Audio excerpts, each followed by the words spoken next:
Hello అండి. ఈరోజు మా వారు వర్షం పడుతుందని చికెన్ కర్రీ పలావ్ వండమన్నారు. అందుకని స్టార్ట్ చేసాం వంట. అన్నీ కట్ చేసి పెట్టుకున్నాను.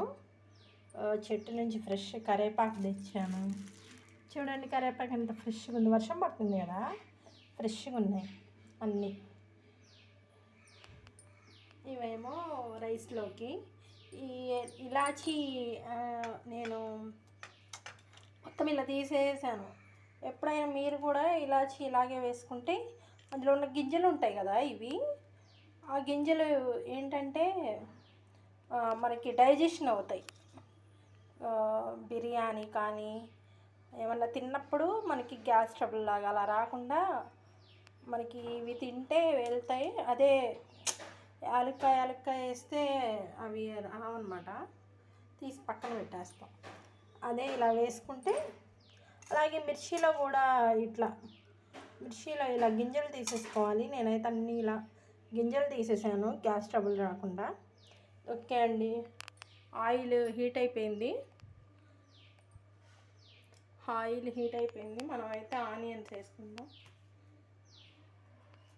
ఆనియన్స్ వేసేద్దాం.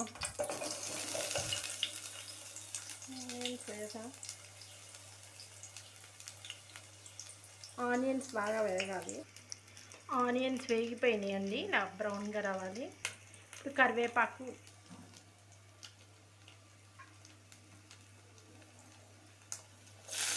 కొత్తిమీర వేసుకుందాం. కరివేపాకు వేసుకుందాం.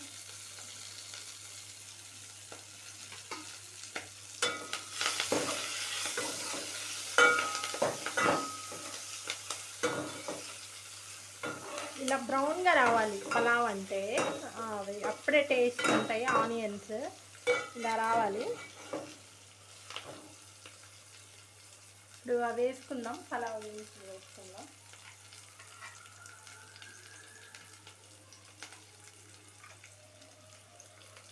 ఇదిగోండి, ఇవన్నీ వేసేసా.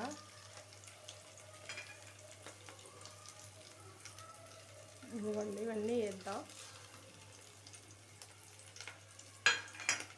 పలావ్ దినుసులు కూడా వేగాలి మంచిగా.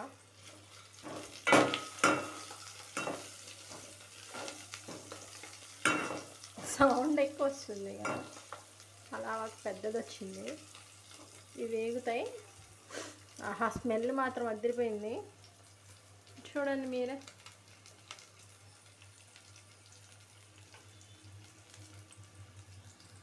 ఇవి బాగా వేగని.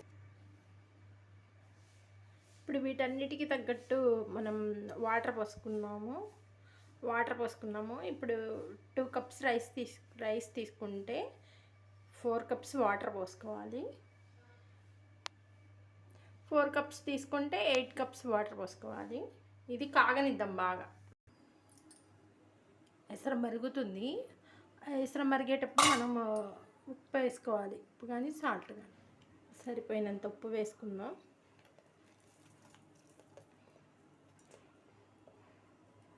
ఉప్పు వేసుకొని తిప్పుకుందాం. ఈ ఎసరు కాగిన తర్వాత, ఉప్పు కరిగిన తర్వాత బియ్యం వేసుకుందాం. ఇప్పుడు ముందుగా కడిగి పెట్టుకున్న బియ్యం వేసుకుందాం. బియ్యం అయితే చక్కగా నానిపోయాయి. ఈ బియ్యం అందులో వేసుకుందాం.